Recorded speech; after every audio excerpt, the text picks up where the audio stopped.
ناظرین کرام، دنیا اور آخرت کے بعد ایک اور عالم ہے جس کو برزخ کہتے ہیں۔ مرنے کے بعد اور قیامت سے پہلے تمام انس و جن کی ارواح کو حسب مراتب اس میں رہنا ہوتا ہے، اور روح کہیں بھی ہو جسم کے ساتھ اس کا تعلق رہتا ہے۔ روح قبر پر آنے والے کو پہچانتی ہے، اور یہ کہنا کہ فلاں کی روح فلاں کے اندر چلی گئی یا اس نے دوبارہ جنم لے لیا ہے، یہ عقیدہ قرآن و حدیث کے خلاف ہے۔ حدیث شریف میں ہے کہ جب مسلمان مرتا ہے اس کی راہ کھول دی جاتی ہے کہ جہاں چاہے وہ جائے۔ حضرت سعید بن مسیب رضی اللہ تعالی عنہ سے مروی ہے کہ حضرت سلمان فارسی اور حضرت عبداللہ بن سلام رضی اللہ تعالی عنہما باہم ملے، ایک دوسرے سے کہا کہ اگر مجھ سے پہلے کوئی انتقال کرو تو مجھے خبر دینا کہ وہاں کیا پیش آیا ہے۔ کہا گیا کیا زندہ اور مردے بھی ملتے ہیں؟ تو فرمایا ہاں، مسلمانوں کی روحیں جنت میں ہوتی ہیں، انہیں اختیار ہوتا ہے جہاں چاہیں وہ جائیں۔ اب سوال یہ ہے کہ کیا مرنے کے بعد مردے اپنے گھر والوں کو یاد کرتے ہیں یا نہیں؟ تو دیکھیے، جب کسی انسان کا انتقال ہو جاتا ہے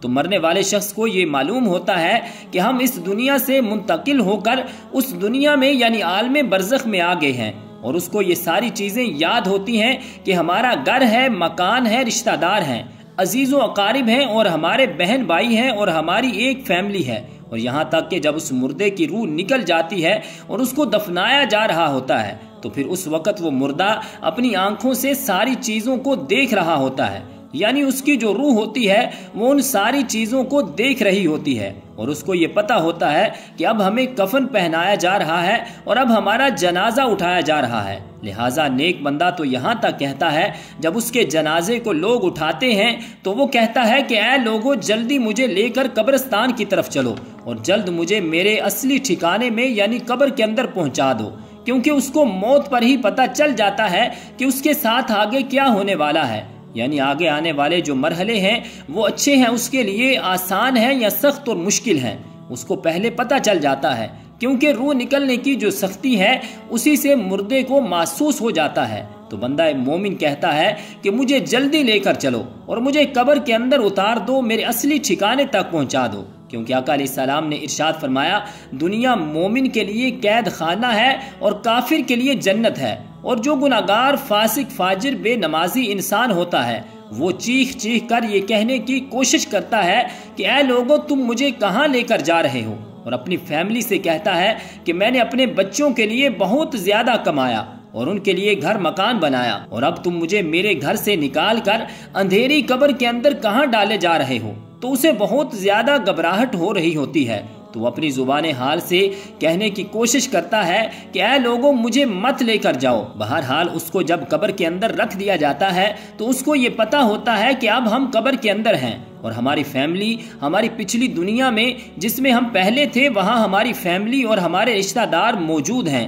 یہاں تک کہ جب کوئی انسان اپنے کسی مردے کی قبر پہ جاتا ہے تو وہ مردہ اس قبر پہ آنے والے کو پہچان لیتا ہے کہ یہ ہمارا فلاں شخص ہے۔ اگر باپ قبر کے اندر ہے تو پہچان لیتا ہے کہ میری قبر پہ میرا بیٹا آیا ہے یا میرا بھائی آیا ہے یا میرا کوئی رشتہ دار آیا ہے، لیکن اگر وہ اپنے گناہوں کی وجہ سے قبر میں سزائیں بھگت رہا ہو تو پھر وہ پہچان کر بھی اس طرف توجہ اور دھیان نہیں دیتا۔ اور بخاری شریف کی حدیث ہے کہ حضور نبی کریم صلی اللہ علیہ وآلہ وسلم نے ارشاد فرمایا جب کوئی شخص اپنے کسی مرحوم کے لیے ایصال ثواب کرتا ہے تو اس کے لیے وہ تحفہ بنا کر اس کو پیش کیا جاتا ہے تو وہ بہت زیادہ خوش ہوتا ہے، اور اس کو ایسی خوشی ملتی ہے کہ اس وقت اس سے پہلے ایسی خوشی اسے کبھی ملی نہیں ہوتی۔ جب کوئی بندہ کسی کے لیے ایصال ثواب کرتا ہے تو جو اس وقت اس کو خوشی ملتی ہے تو بہت زیادہ وہ خوش ہوتا ہے۔ تو بہرحال مردہ اپنے گھر والوں کو یاد کرتا ہے، اور جو گناہگار ہوتا ہے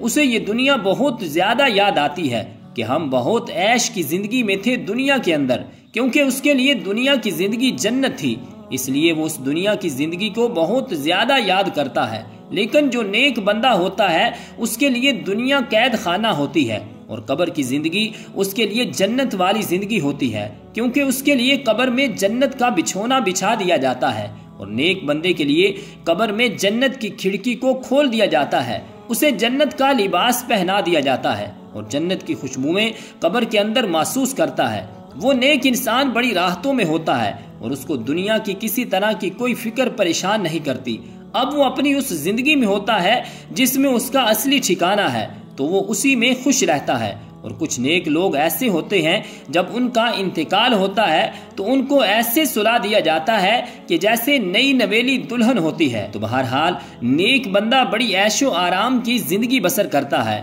اور اسے دنیا کی کسی طرح کی کوئی فکر نہیں ہوتی، اور جو گناہگار ہوتا ہے اس کو یہ دنیا بھی یاد آتی ہے اور وہ قبر کی سختیوں سے بھی بہت پریشان ہوتا ہے۔ بہرحال جو اصل چیز ہے وہ انسان کا عمل ہے، عمل پر یہ ساری چیزیں ہیں۔ اگر انسان کے عمل اچھے ہوں تو موت سے اچھا میسج کوئی نہیں، اور اگر انسان کے عمل خراب ہیں تو موت سے برا اس کے لیے پیغام کوئی نہیں ہے۔ اور رسول اللہ صلی اللہ علیہ وآلہ وسلم کا ارشاد ہے، جس مسلمان میت کی نماز جنازہ 40 ایسے بندے ادا کریں جو اللہ کے ساتھ کسی کو شریک نہیں ٹھہراتے، تو اللہ تعالیٰ اس میت کے حق میں ان کی سفارش کو ضرور قبول فرماتا ہے۔ اور دوسری روایت میں ہے کہ آپ کا ارشاد ہے کہ جس میت کی نماز جنازہ امت مسلمہ کے 100 افراد ادا کر کے اس کی شفاعت کرتے ہیں تو ان کی سفارش کو اس میت کے حق میں قبول کیا جاتا ہے۔ حضرت عثمان غنی رضی اللہ تعالی عنہ سے روایت ہے کہ جب رسول اللہ صلی اللہ علیہ وآلہ وسلم